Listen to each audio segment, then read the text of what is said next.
এই আমার রুমটা কে পরিষ্কার করলো? কে পরিষ্কার? কার এত বড় সাহস আমার রুম পরিষ্কার করা? রুম নোংরা থাকলে আমার থাকতে কত সুবিধা হয়। রুম পরিষ্কার করে থাকার অযোগ্য করে তুলেছে। কি করে থাকবো এখন আমি? এরকম একটা ঝকঝকে পরিষ্কার রুমে কেউ থাকতে পারে? ছি ছি ছি ছি ছি।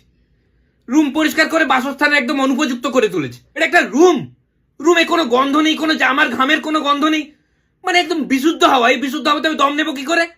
দমই নেওয়া যাচ্ছে না, অভ্যেসই নেই। তাড়াতাড়ি রুম বন্ধ করো।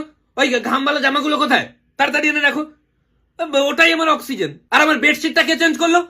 আগের কত সুন্দর বেডশিট ছিল, পাট করা যেত না, খিদে পেলে ওখান থেকেই পাপড় করে খেয়ে নিতাম। এখন একটা পরিষ্কার বেডশিট লাগিয়ে দিয়েছে, কোনো গুঁড়ো নেই, কিচ্ছু নেই, ঘুমোতেই প্রবলেম হচ্ছে।